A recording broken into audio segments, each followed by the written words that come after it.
जो obituary references move किए गए हैं उनके हक में बोलने के लिए खड़ा हुआ हूं।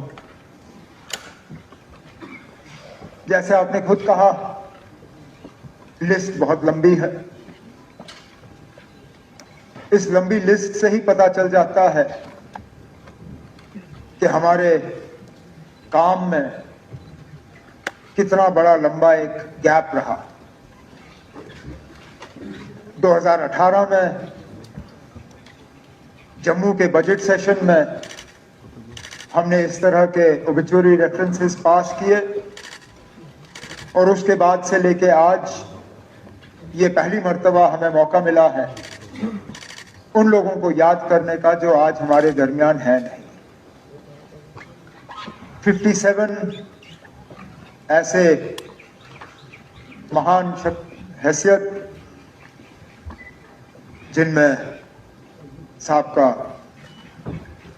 इस मुल्क के सदर, वजीर आजम, स्पीकर और फिर जम्मू कश्मीर से जुड़े हुए हमारे साबका governor, member parliament, MLAs, MLCs.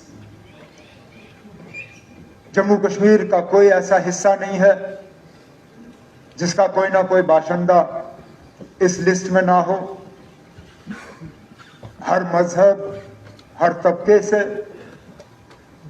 बल्कि शायद ये आखिरी बार ऐसा लिस्ट होगा, क्योंकि इसके बाद जम्मू कश्मीर का वो हिस्सा अब हमारे साथ रहा नहीं जिसके हवाले से यहाँ पे एक्स एमएलएज, एमएलसीज जो है गिने गए, लद्दाख और करगिल, उनके भी नुमाइंदे आज इस लिस्ट में हैं। लेकिन एक दिन ऐसा आएगा जब उनका जिक्र यहाँ शायद होगा नहीं, क्योंकि अब वो हमारे हिस्से में रहे नहीं। अब जब ये लिस्ट हमारे सामने आई, और आपने सही कहा, हर किसी के बारे में हम यहाँ पे जिक्र कर नहीं सकते। मैं फिर अपनी जगह सोचने लगा कि किसके बारे में बात करूं और किसके बारे में नहीं। तो सोचा चलिए मैं उनका जिक्र करूंगा जिनको मैं जानता था या जिनके साथ मैंने काम किया। फिर जब लिस्ट देखा, पढ़ना शुरू किया, तो कोई 45 ऐसे नाम सामने आए जिनको मैं जाती तौर या तो जानता था या जिनके साथ मैंने काम किया। तो फिर वो भी मुमकिन नहीं हुआ। तो आपकी तरह और लीडर ऑफ द ऑपोजिशन की तरह मैं 2-3 जो अहम शख्सियात हैं उनके बारे में जिक्र करके फिर बाकी जो है ओवरऑल जो ओबिचुरी रेफरेंसेस हैं उसके हवाले से कर लें। हमारे साबका वजीर, साबका सदर जनाब प्रणब मुखर्जी साहब, उनकी जिंदगी की तरफ हम देखें तो बहुत कुछ सीखने को मिलता है। शायद सबसे बड़ी सबक उनके इस बायोडेटा से अगर हम सीखें तो ये कि मेहनत करो, अपनी जिम्मेदारियों के साथ वफा करो, तरक्की करने से आपको कोई रोक नहीं सकता। आपको अपना हक जो है किसी ना किसी तरीके से मिल ही जाएगा। कोई पैराशूट के जरिए प्रणब मुखर्जी साहब सियासतदान नहीं बने, कोई गॉडफादर्स के इस्तेमाल नहीं हुए। मेहनत की, जो जो उनको जिम्मेदारियां सौंपी गई उनके साथ वफा किया और आगे बढ़ते गए। शुरुआत में डिप्टी मिनिस्टर थे, डिप्टी मिनिस्टर के बाद मिनिस्टर ऑफ स्टेट बने, मिनिस्टर ऑफ स्टेट के बाद मिनिस्टर ऑफ स्टेट में ही रह के इंडिपेंडेंट चार्ज मिला, फिर कैबिनेट के मिनिस्टर बने। फिर कैबिनेट के मिनिस्टरों में सबसे अहम जो मिनिस्ट्रियां मानी जाती हैं, डिफेंस, फाइनेंस, होम, उनमें तो 2 और फॉरेन अफेयर्स, इन 4 में से 3 पे उन्होंने काम किया।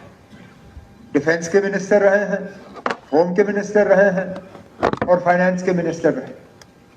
और उसके बाद इस मुल्क में सबसे बड़ा जो ओहदा है वो सदर का है, president of the Republic of India.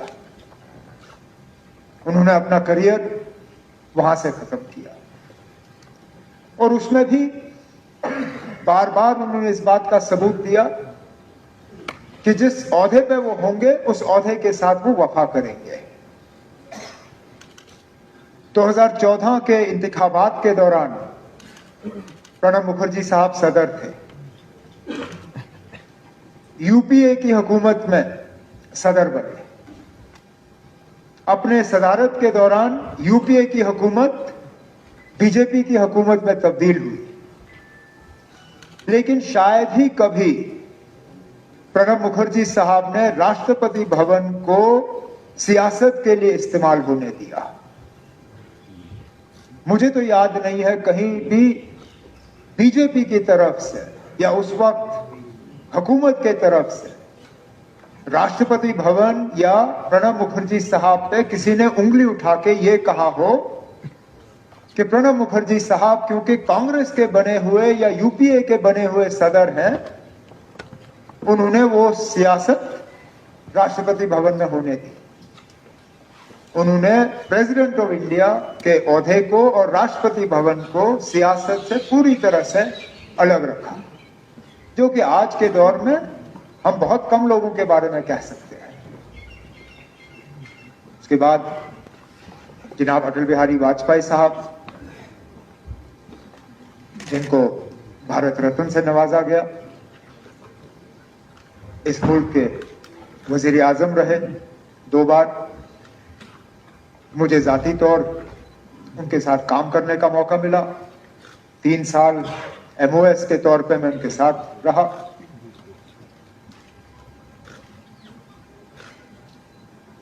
बाकी मुल्क के हवाले से जो उनका रोल रहा है वो तो सब जानते हैं। हम जब अटल बिहारी वाजपेयी साहब को याद करते हैं तो बिलखसूस जम्मू कश्मीर के हवाले से याद करते हैं, और जैसे कई सारे यहाँ ऑनरेबल मेंबरों ने जिक्र किया, जब जब हम वाजपेयी साहब को याद करते हैं तो उस हवाले से याद करते हैं क्योंकि उन्होंने हमेशा जम्मू कश्मीर के हालात को बेहतर करने की कोशिश की। हमेशा यहाँ का जो तनाव का माहौल रहा, यहाँ जो वायलेंस रही, यहाँ जो हिंदुस्तान और पाकिस्तान को लेके जम्मू कश्मीर के मुतल्लिक फिर रिश्ते खराब रहे, उनको हमेशा सुधारने की कोशिश की, उनको दुरुस्त करने की कोशिश की। वो पहले इस मुल्क के ऐसे लीडर, उनको याद किया जाता है कि वो लाहौर बस लेके गए, दिल्ली लाहौर बस सर्विस उन्होंने शुरू की, लेकिन उस दौरान वो मीनार पाकिस्तान भी गए, जो एक हिंदुस्तान के लीडर के लिए वहां जाना और मीनार पाकिस्तान पे वहां पे हाजिरी देना ये कोई मामूली बात नहीं। फिर सरहद पे खड़े होके कहना कि हम दोस्त बदल सकते हैं, पड़ोसी बदल नहीं सकते। आज के दिन में शायद ही कोई इस तरह की बात करेगा। बार बार जब हालात यहां खराब हुए, उन्होंने यही कहा कि बातचीत के जरिए ही मसले हल किए जा सकते हैं, उसके अलावा कोई चारा नहीं है। दोस्ती का हाथ बढ़ाते रहे, इस बात के बावजूद कि उसके लिए उनको मुश्किल का सामना करना पड़ा। जब जम्मू कश्मीर के मसले के हवाले से बात की तो कहा कि इंसानियत, जमहूरियत, कश्मीरियत।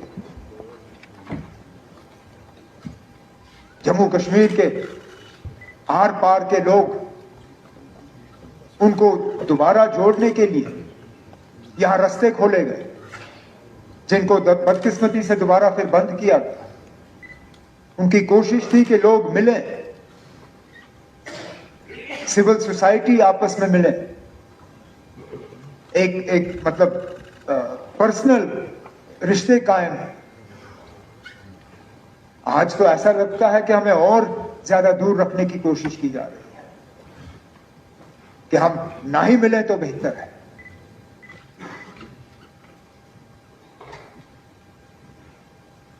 मैं तो मान के चलता हूं कि अगर वाजपेयी साहब के दिखाए हुए रास्ते पे हमने जम्मू कश्मीर के साथ सलूक किया होता तो आज हमारा वो हाल नहीं होता जो हाल है। लेकिन चलिए, वो नहीं रहे, उनका एक हमें छोड़ के दिया था, उस नक्शे को हमने छोड़ दिया, क्या करें। तारिगामी साहब ने वाजपेयी साहब के बारे में जब जिक्र किया से बात की, लेकिन या तो भूल गए बताना या फिर बताना मुनासिब नहीं समझा। ये सही है कि वाजपेयी साहब की हुकूमत ने उस वक्त उस रेजोल्यूशन को वापस भेजा, लेकिन शायद उसके बाद वाजपेयी साहब को इस बात का एहसास भी हुआ कि जल्दबाजी हुई और उन्होंने अपने काबिना के एक वजीर को फिर नॉमिनेट किया यहां की हुकूमत के साथ इस पे बातचीत और डायलॉग शुरू करने के लिए। मरहूम अरुण जेटली साहब, अगर मेरी याददाश्त सही है, उस वक्त लॉ मिनिस्टर थे और लॉ मिनिस्टर की हैसियत से वाजपेयी साहब ने उन्हें नॉमिनेट किया यहां की हुकूमत के साथ एक डायलॉग प्रोसेस उस रेजोल्यूशन को लेके। लेकिन उस वक्त उसके बाद फिर हुकूमत रही नहीं, हालात बदल गए और जो हुआ सो हुआ। लेकिन जम्मू कश्मीर को लेके वाजपेयी साहब के जो इरादे थे उनसे शायद इख्तिलाफ करना हमारे लिए बहुत मुश्किल होगा। सोमनाथ चैटर्जी साहब वो स्पीकर थे जब मैं हाउस में मेंबर था और मुझे अच्छी तरह से वो दिन याद है। न्यूक्लियर बिल को लेके जब लेफ्ट पार्टीज अलायंस छोड़ के चले गए, उस वक्त उनकी अपनी पार्टी के तरफ से बहुत दबाव था उनके ऊपर कि वो स्पीकरी छोड़ के अपनी पार्टी के साथ जुड़ जाए। लेकिन बिल्कुल जैसे तारिगामी साहब ने कहा, मुझे अच्छी तरह से याद है क्योंकि मैं हाउस में मौजूद था, उन्होंने यही कहा मैं सीपीएम का स्पीकर नहीं हूं, मैं लोकसभा का स्पीकर। लोकसभा ये तय करेगी कि मैं स्पीकर रहूं या ना रहूं, सीपीएम ये तय नहीं करेगी कि मैं स्पीकर रहूं या ना। और उसके बाद वो दोबारा कभी पार्लियामेंट में आए नहीं, इस बात के बावजूद, जैसे हमारे साथी ने हमें याद दिलाया, कांग्रेस उनको सीट देने के लिए तैयार थी। ने कहा था कि आप आइए, जिस भी सीट से आप लड़ना चाहें, हम आपको पार्लियामेंट में वापस देखना चाहते हैं। उन्होंने कहा नहीं, मेरी पार्टी ने जरूर मेरे साथ रिश्ता तोड़ा होगा, लेकिन मैंने अपना रिश्ता अपनी पार्टी के साथ नहीं तोड़ा है। मैंने जितना वक्त पार्लियामेंट में गुजारना था मैंने गुजारा। एक मिसाल है, आज के दिन में तो हमें बदलने में वक्त नहीं लगता। हम अभी तो इलेक्शन से निकल के आए हैं। आप हम में से कौन सी ऐसी पार्टी है जिसने आया राम गया राम का सिलसिला नहीं देखा। तो टिकट मिलने पे दूसरे से नाराज, कोई टिकट ना मिलने पे अपनी पार्टी से नाराज और कहीं और जो है दरवाजे खटखटाने का काम करे। बहुत कम ऐसे सियासतदान हैं सोमनाथ चैटर्जी साहब की तरह जो अपने असूलों पर कायम रहे। तो शायद ये हमारे लिए एक सबक कि आखिरकार सियासत जो है सो है, असूल बहुत जरूरी है। अब जम्मू कश्मीर को लेके, जैसे मैंने कहा, गवर्नर से लेके एमएलए एमएलसीज तक इतने सारे नाम, और उनमें से कई सारे जिनके साथ मैंने खुद काम किया। अब एक एक का मैं जिक्र कर नहीं सकता हूं, लेकिन एक साथी का जिक्र किए बिना शायद रहूंगा तो गलत होगा, क्योंकि वो सिटिंग मेंबर रहे इस हाउस के, और मुझे लगता है सिटिंग मेंबर की अपनी ही एक हैसियत होती है। उसके साथ साथ वो एक ऐसे सिटिंग मेंबर थे जिनके साथ बहुत करीबी काम करने का मौका मुझे हासिल हुआ। शायद आप में से कोई ऐसा नहीं है जिसने देवेंद्र के साथ इतनी नजदीकी से काम किया हो जितना मैंने। मुझे सियासत में अब क्या 25-26 साल हो गए, जिसमें से 19-20 साल तो मैंने देवेंद्र के साथ गुजारे। नेशनल कॉन्फ्रेंस का सदर बना 2002 में, तो देवेंद्र मेरे साथ मीडिया एडवाइजर के तौर पे आए। एमएलसी बने, कब थे इलेक्शन? 2008 में 8 में इलेक्शन हुए, एडवाइजर के तौर पे मेरे साथ आए। जब मुझे मिनिस्ट्री में तब्दीलियां करनी पड़ी, उफ तक नहीं किया, तंजीम की जिम्मेदारी दी मैंने उनको, और जब तक नेशनल कॉन्फ्रेंस में रहे अपनी तंजीम की जिम्मेदारी संभाली। मेहनत करने में वो कभी कमी नहीं रखते थे। आप लोग गवाह हैं। आपके साथ आने के बाद जहां जहां आपने जिम्मेदारी दी, कहीं हिमाचल में, कहीं पंजाब में, कहीं और, जिस मोर्चे पे खड़े किए वहां पे उन्होंने अपनी जिम्मेदारियों को निभाया। शुरुआत भी उनकी वैसे ही रही। वालिद साहब उनके इंजीनियर, बिजनेस से उनका लेना देना था नहीं। एक मारुति के वो सर्विस स्टेशन का उनको गिरधारी लाल ढोगरा साहब ने इंतजाम करके दिया, और इसमें भी देवेंद्र कभी भूला नहीं। जम्मू में बहुत सारे वो राउंड अबाउट गोल चक्कर बने हुए, लेकिन सिर्फ एक जम्मू में ऐसा गोल चक्कर है जो साल के 12 महीने उसकी घास की कटाई होती है, वहां फूल लगे होते हैं, वहां मूर्ति साफ होती है। वो है गिरधारी लाल डोगरा साहब का जो चौक है गांधीनगर के पीछे, क्योंकि उसको संभालने की जिम्मेदारी देवेंद्र ने खुद ली थी। जब उनको वो मिला था वर्कशॉप, बड़े घरों के लोग, बड़े घरों के बेटे जो हैं अपने आप को भी बड़ा समझते हैं, लेकिन देवेंद्र ऐसा था, काम सीखने के लिए खुद डांगरियां पहने। बहुत सारे लोग ऐसे हैं जम्मू कश्मीर में जो आज भी याद करते हैं, जब वो गाड़ी वहां लेते थे धोने के लिए, देवेंद्र के हाथ में पाइप, वो खुद गाड़ी धोता था सीखने के लिए कि ये करना कैसे है। तब जाके उसकी इतनी बड़ी मारुति की वो एम्पायर बनी।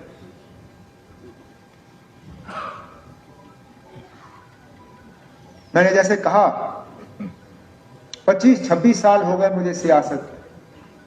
बहुत साथियों को मैंने आते जाते हुए देखा स्पीकर साहब, लेकिन अगर मुझे एक साथी के जाने का जाती तौर आज तक अफसोस रहा, वो देवेंद्र के जाने का रहा, आज भी। और मुझे अफसोस इस बात का है कि पता नहीं था कि वो इतने बीमार हैं। इलेक्शन में कुछ तलखी बातें, अगर मुझे पता होता कि वो इतने बीमार हैं, मैं शायद रिश्तों को सुधारने की थोड़ी सी कोशिश कर लेता, लेकिन ऊपर वाले ने वो मौका रखा नहीं। यही मौका रखा कि हम उनको श्रद्धांजलि पेश करें, उनकी आत्मा की शांति के लिए प्रार्थना करें। इसलिए मैंने बाकी तमाम जम्मू कश्मीर के जो सियासतदान और जो बाकी लीडर रहे हैं, उनको एक तरफ रख के सिर्फ और सिर्फ मैंने यहां देवेंद्र का जिक्र किया। एक, क्योंकि सिटिंग मेंबर रहे हैं, और दूसरा क्योंकि व्यक्तिगत जाति तौर पे मुझे कुछ चीजों का अफसोस है, जो अफसोस ही रहेगा। लेकिन इस लिस्ट में 57 जो हमारे सीनियर लीडर्स और ऑनरेबल मेंबर्स हैं, इनमें सब ऐसे लोग हैं जिन्होंने कहीं ना कहीं हमारे लिए मिसाल कायम की है। और मैं चाहूंगा कि हम इन बायोडेटास को पढ़ें, उन्हें याद करें और कोशिश करें कि उन्होंने जिस तरह अपनी जिम्मेदारियों के साथ वफा किया, लोगों की खिदमत की, जम्मू कश्मीर की बेहतरी के लिए सोचा, हम भी कुछ सीखें, क्योंकि हम सब ने कभी ना कभी इस दुनिया को छोड़ के जाना है। आज हम इनके लिए ओबिचुअरी रेफरेंसेस करेंगे, किसको मालूम है कल यहां कौन बैठ के हमारे लिए ओबिचुअरी रेफरेंस जो है की तकरीर यहां कर रहा होगा। जब भी हम कुछ करें, हमें कहीं ना कहीं दिमाग में सिर्फ ये ख्याल रखना चाहिए कि कल को जब जम्मू कश्मीर के असेंबली में हमारे हवाले से हमारे लिए बात करेंगे, हमें कोई ना कोई ऐसा अच्छा काम करना चाहिए ताकि जब हमारा वहां पे जिक्र हो, जो हमारे हक में वहां बोलने के लिए खड़े हों, उनके पास कुछ बोलने के लिए रहे। अगर यही हम सोच के यहां अपने काम को अंजाम दें, तो मुझे लगता है हम इस हाउस के साथ, अपने वोटरों के साथ, जम्मू कश्मीर के लोगों के साथ और बिलखसूस इन महान हस्तियों के जिनको आज खिराज अकीदत पेश करने के लिए हम खड़े हुए हैं, उनके साथ हम सही माने में वफा कर पाएंगे। तो इसलिए स्पीकर साहब, आपकी तरफ से जो ओबिचुअरी रेफरेंसेस मूव किए गए हैं, उनके हक में मैं आज आपकी आवाज के साथ अपनी आवाज जोड़ता हूं। मैं अल्लाह ताला से दुआ करता हूं कि इनको जन्नत में अला मुकाम हासिल हो, इनकी आत्माओं को शांति मिले और हमें इनकी जिंदगियों से कुछ सीखने का मौका मिले। बहुत बहुत शुक्रिया। आपने ऑनरेबल